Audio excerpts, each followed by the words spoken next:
반갑습니다. 4월 2일 목요일 큐티 스케치 시간입니다. 오늘 본문은 신명기 4장 15절부터 24절까지의 말씀입니다. 오늘 본문이 이렇게 시작합니다. 여호와께서 호렙산 불길 중에서 너희에게 말씀하시던 날에 너희가 어떤 형상도 보지 못하였은즉 너희는 깊이 삼가라. 그리하여 스스로 부패하여 자기를 위해 어떤 형상대로든지 우상을 새겨 만들지 말라. 우상을 새겨 만들지 말라. 이렇게 이야기합니다. 그 이유를 오늘 15절에 하나님은 어떤 형상도 가지지 않았지 않았느냐. 너희들이 보았지 않았느냐. 하나님에게는 형상이 없는 것을. 어디서요?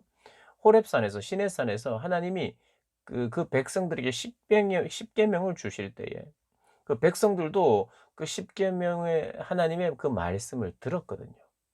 모세와 같이 계속해서 오랜 시간 동안 듣지는 못하였으나 그 십계명은 적어도 그들이 들었습니다. 하나님의 임재가 말씀과 함께 있었어요.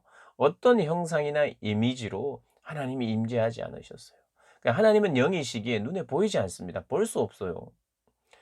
보이지 않는 분을 우리가 만들면 안 된다는 것입니다. 어떠한 형태로든. 그래서 가시적인 신이 아닙니다. 눈에 보이는 신이 아니고 그분은 말씀하시는 신이에요. 약속해 오시는 언약의 하나님, 여호와 하나님입니다. 그리고 말씀으로 그의 백성들과 함께 하시는 하나님이시죠. 그래서 우상을 만들지 말라고 합니다. 그 우상의 그 모양은 사람의 형상이든지 뭐 여자나 남자의 형상이든지 동물들, 뭐 하늘의 새, 땅의 짐승, 또 물속에 있는 어족의 형상은 만들지 말라고 했어요. 그러나 여러 이방 신들이 이런 형태입니다. 곤충들, 무슨 뭐 새, 고기, 뭐 물고기 이런 여러 가지 형상의, 또 사람의 몸에 머리는 짐승의, 그렇게 하면서 눈에 보이는 어떤 거, 사람이 볼 수 있는 어떤 거, 그리고 하늘의 해와 달과 별들, 이 자연물, 또 나무, 눈에 보이는 것이면 뭐든지 만들려고 했어요. 이게 하나님이다. 나를 도와준다. 나를 지켜준다라고 하는 그런 마음으로 막 만든 거예요. 그런데 하나님께서 만들지 마라. 그리고 너희들이 그걸 만든다면은 그것은 너희 자신을 위해서 만든다는 거예요. 오늘 16절에 그리하여 스스로 부패하여 자기를 위해 만드는 거예요. 섬기는 하나님이나 그 신을 위해서 만들지 않고 자기를 위해요. 자기를 위해. 그러면서 타락한다, 부패한다는 말이 타락한다 아니겠습니까? 스스로 부패하여 자기를 위해 만든다는 거예요. 여러분 이 말이 무슨 말인지 우리가 잘 이해해야 합니다. 어떤 우상을 만들어서 형상을 만들어서 내가 섬기는 그것이 이미 타락인데 왜 타락이냐? 그것은 그 신을 만들어서 신이 있기 때문에 그 우상이 있기 때문에 섬기는 게 아니라 자기를 위하여 자기의 행복, 자기의 안락, 자기의 만족을 위하여 일정한 정도 눈에 보이는 어떠한 것을 만들어 놓고 거래를 하면 그 신은 나에게 좋은 것을 준다. 그래서 하나님은 그게 이미 타락이고 부패라는 거예요. 무엇이 부패냐? 무엇이 타락이냐? 자기를 위해서 사는 게 부패고 타락입니다. 그 결과 우상을 만들었던 거예요. 그러면 우리가 한번 생각해 봅시다. 이스라엘 백성들은요, 자기를 위해서 살고 있으면 그건 타락한 겁니다. 어떤 사역자가 타락했다는 건 다른 게 아닙니다, 여러분. 사역자가 타락했다는 것은요, 자기를 위해서 사는, 남을 위해서 시작했다가 자기를 위해서 살고 있으면 그건 타락입니다. 여러분, 그 사역자만 그렇습니까? 아니에요. 성도도 마찬가지입니다. 성도라면, 기독교인이라면요, 그가 자기를 위해서 살기 시작하면 그건 타락하기 시작한 거예요. 오늘 이 시대는 무슨 형상을 만들고 그렇지 않아요. 우리 믿는 사람 중에 무슨 형상을 만드는 사람 있나요? 그렇게 하나님을 그런 방식으로 우상을 만들지 않고 새기지 않는 사람, 그런 방식으로 우리가 1 계명을 2 계명을 어기는 사람은 아무도 없습니다, 이 시대에는. 뭔가를 만들어 가지고 나는 섬기리라 이런 사람은 없어요. 이 시대는요. 하나님을 우상으로 끌어내립니다. 하나님을. 어떻게 해요? 하나님을 자기를 위해서 믿어 드리면, 여러분 그 우상을 만드는 건 자기를 위한다고 그랬잖아요. 자기를 위해서 거래하는 거예요, 거래. 예배하는 게 아니에요. 우상은 예배하고 경배하는 게 아니라 사랑하고 따르고 이런 게 아니라 감사하고 이런 게 아니라 거래하는 거예요. 자기의 복을 위하여, 자기를 위하여. 그런데 하나님을 우상으로, 이 시대는 하나님을 우상으로 끌어내립니다. 그래서 당신은 나를 위해서 존재합니다. 나와 거래합시다. 예배 안 합니다. 사랑 안 해요. 사랑할 만한 분으로, 사랑스러운 분으로 알지도 못해요. 여러분 우상을 사랑한다는 사람 봤습니까? 언제나 내 일에 초점이 있는 거예요. 그래서 무당이다 뭐다, 그 뭐 무당을 사랑하고 무슨 그 무당이 말해 주는 그 신을 사랑하고 이러지 않아요. 거래할 뿐이에요. 모든 초점이 나의 미래, 나의 행복, 나의 어떤 관심사에 있어요. 그래서 빌라고 그러면 빌 수도 있는 거예요. 돈을 내라고 하면 낼 수도 있는 거예요. 돈을 이 정도 내서 더 많은 돈을 주니까.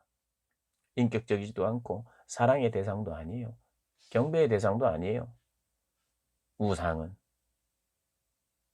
그런 존재입니다. 그런데 하나님을 그 자리로 끌어내는, 이스라엘 백성들도 그랬어요. 이 시대를 살아가는 우리가 범할 수 있는 우상 숭배는 하나님을 우상으로 만들어 버리는 것입니다. 예, 그것이 이미 타락이에요. 다 하나님의 이름을 부르고 있지만 결국 그분을 순종의 대상으로, 경배의 대상으로, 감사와 사랑의 대상으로, 내 모든 것을 드려도 아깝지 않은 대상으로 섬기지 않고, 내가 이 정도 주면 더 많이 주시는 거래의 대상으로 알 때, 이것은 타락이에요. 그게 성도가 됐든 사역자가 됐든 누가 됐든, 목사가 됐든 장로가 됐든 권사가 됐든 누가 됐든, 그걸 하나님을 거래의 수단으로 끌어내리기 시작하는 순간 그것은 타락한 것이고 하나님을 우상으로 만든 것이고, 그것은 자기를 위한 삶입니다. 이것은 이미 모세가 이미 이때 이제 요단강을 건너가기 전에부터 했던 말씀입니다. 꼭 기억하셔야 돼요. 그러면서 너희들은 절대로 우상을 섬기지 말라, 만들지 말라. 하나님을 대신하는 자리로 너희들이 만들지 말라. 하나님을 우상으로 끌어내리지 말라. 이렇게 말씀을 하고, 또 한 번 1장, 2장, 3장, 우리가 4장까지 오는데 이 말을 3번이나 하는데요. 모세가 3번 맞을 거예요. 3번이나 하는데 무슨 말이냐면, 얘들아 절대로 우상 만들지 마. 알았지? 그리고 내가 또 이야기하는데, 난 너희들 때문에 지금 저 가나안 땅에 못 들어가. 너희들 때문에 내가 책임자니까. 그게 21절에 여호와께서 너희로 말미암아 내게 진노하사 내게 요단을 건너지 못하며, 또 이야기합니다. 왜 이렇게 뒤끝이 있나 싶을 만큼 왜 모세가 이렇게 하는지 또 강조하는 거예요. 너희가 이제 약속의 땅에 들어가서 그걸 정복하고 차지하리라, 이런 이야기까지 다 합니다. 지금 서쪽으로 여리고 성부터 해서 이제 전쟁을 시작해야 되는데, 요단강을 건너기 전에 너희들은 저기 그냥 들어간다, 정착한다. 오히려 어떻게 전쟁할 것을 이야기하지 않고 너희들은 따놓은 양상이나 이미 들어가는 거는 이제는 확실하다. 너희들은 거기서 하나님의 말씀을 기억하고 우상을 숭배하고 그러면 안 된다. 하나님 말씀을 기억해야 된다. 순종해야 된다. 불순종하니까 광야에 너희 부모님들이 다 죽었지 않느냐. 너희들 순종해야 된다. 그 이야기를 하려고 또 이야기를 하는 겁니다. 왠지 뒤끝 있는 사람처럼 모세가 난 너희 때문에 못 간다 이렇게 하면서.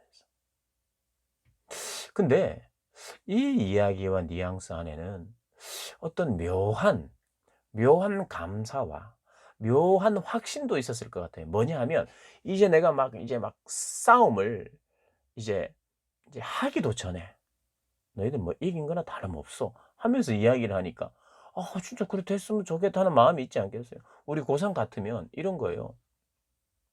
정말 어 하나님을 사랑하는 지도자가 이제는 막 대학 시험을 막 열심히 준비하고 "너 이렇게 공부해라. 저렇게 공부해라. 뭐 이렇게 기도해라." 이렇게 신앙 어떤 어드바이스를 하지 않고 "너희 대학 가서 이렇게 살아야 된다. 너희 세상의 문화에 너희들이 빠져서는 안 된다. 너희들 대학교 가자마자 막 미팅하고 막 교제하고 이러면 안 돼. 너희들 남자는 군대 갔다 와서 또 여자는 대학교 4 학년 때 3 학년 때 연애해야 돼. 데이트해야 돼." 막 이런 이야기를 하는 거예요. 이미 너희들 뭐 좋은 대학 간 건 따놓은 양상이야. 어 그렇게 이야기하는 거. 그러니 듣는 사람은 지금 당장 긴장되는 게 전쟁인데 여러분 같으면 당장 지금 대학 가는 게 긴장인데 이미 대학 가고 나서 대학 생활을 어떻게 하라고 지금 이야기하는 거나 마찬가지. 그러니까 묘한 '어 내가 원하는 대학에 간단 말인가?' 하는 하나님의 약속이 막 이미 막 이루어진 거나 다름없이 "너희들 조심해야 돼." 이렇게 이야기를 하니 듣는 사람으로서는 어떤 묘한 기쁨이 있지 않겠어요? 그러면서 모세가 이렇게 당부를 합니다. "절대로 언약을 잊지 마라." 사실은 절대로 잊지 마라. 네 하나님 여호와는 소멸하는 불이시요 질투하는 하나님이라. 너희 하나님은. 근데 이 이야기 속에 24 절의 이야기를 이 말씀을 읽으면서 이런 생각이 불현듯 듭니다. 모세는 못 가요. 계속해서 "난 못 간다." 근데 하나님은 같이 간다. 하나님은. 그 하나님 어떤 분인지 아니? 불 같은 분이야. 열정적인 분이셔. 사랑이신 분이셔. 그래서 너희들이 우상을 섬기고 너희들이 하나님을 버리고 하나님의 말씀에 순종하지 않으면 질투하시는 하나님이야. 소멸하시는 하나님이야. 하나님은 나는 못 가지만 하나님은 계속 너희와 함께 계셔. 그 하나님을 너희들이 섬겨야 돼. 그 하나님을 섬겨야 돼. 라고 오늘 본문을 마무리하고 있습니다. 사랑하는 여러분, 오늘 본문을 다시 한번 쭉 묵상하시면서 정말 나는 하나님을 우상으로 끌어내리지는 않는가. 여러분 우상은요. 내가 거래하는 사람은 사랑할 수가 없어요. 여러분 뭐 사업도 안 해 봤고 뭐도 안 해 봤겠지만 내가 거래를 위해서 만나는 사람은 서로 알아가고 싶고 막 같이 있고 싶고 막 사랑하게 되고 그렇지 않아요. 거래는 거래인 거예요. 어쩔 수 없이 만나는 거예요. 근데 거래를 위해서 만났는데 무슨 다양한 이야기를 하고 자주 만나요 하면서 뭐 카톡하면서 "잘 들어갔어요." 이런 게 왜 필요합니까? 네, 하나님과 우리의 관계는 거래가 아니에요.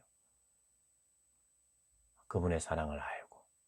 그래서 그분과 카톡을 자주 해야 돼요. 하여튼 밤낮 카톡을 그분과 해야 됩니다. 그분을 알아가고. 그래서 뭐 너무 좋고 뭐 특별하게 많은 걸 이렇게 주지 않는 것 같아도 그분을 알아가면서 사랑하게 되고 '나 주님밖에 없습니다.' 고백하게 되고. 하나님 그걸 원하신다는 거예요, 그것을.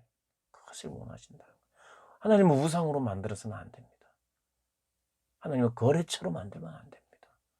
여러분 오늘 다시 한번 묵상하시면서 하나님을 우상으로 만들지 않고 하나님을 하나님으로 경배의 대상으로 순종의 대상으로 감사의 대상으로 그 자리를 찾아드리는 우리 모든 분들 되시기를 주님의 이름으로 축복합니다.